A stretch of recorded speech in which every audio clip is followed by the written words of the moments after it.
সরকারি কিছু উপদেষ্টা একটি বিশেষ দলের হয়ে ২৪-এর মতো সাজানো নির্বাচনের ষড়যন্ত্র করছে। এর প্রমাণ রয়েছে দাবি করে জামায়াত হুঁশিয়ারি দিয়েছে, এখনই সংশোধন না হলে হাটে হাড়ি ভেঙে দেওয়া হবে।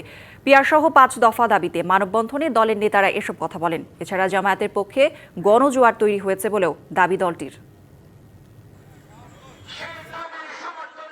পিআর-সহ ৫ দফা দাবিতে ধারাবাহিক মাঠের কর্মসূচি পালন করছে জামায়াত-সহ ৭টি ইসলামী দল। তারই অংশ হিসেবে মঙ্গলবার রাজধানীতে গাবতলী থেকে যাত্রাবাড়ি পর্যন্ত মানববন্ধন কর্মসূচি পালিত হয়। সকাল থেকেই ছোট ছোট মিছিলে বিভিন্ন সড়কের পাশে অবস্থান নেন দলগুলোর নেতাকর্মীরা। সেখানে দাবির পক্ষে স্লোগানের পাশাপাশি বক্তৃতা দেন নেতারা। মৎস্য ভবনের সামনে জামায়াত নেতা আব্দুল্লাহ মোহাম্মদ তাহের হুঁশিয়ারি দিয়ে বলেন, নীল নকশার নির্বাচনের পাঁয়তারা করলে জনগণ প্রতিহত করবে।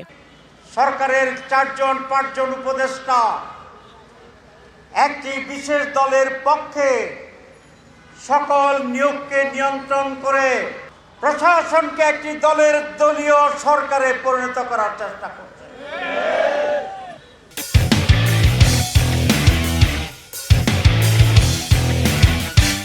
এটাকে বন্ধ করুন, আর যদি না হয় কোন কোন উপদেষ্টার ষড়যন্ত্রে লিপ্ত আমাদের কাছে নাম আছে, তাদের কণ্ঠ রেকর্ড আছে। সময়মতো সাবধান না হন তাহলে জনসম্মুখে নাম প্রকাশ করা হবে।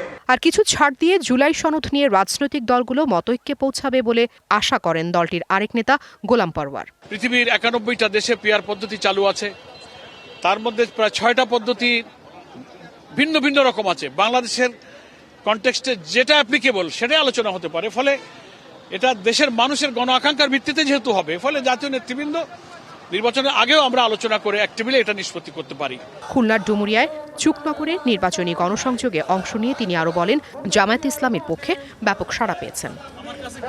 Afrin Anwar, DBC news, Dhaka.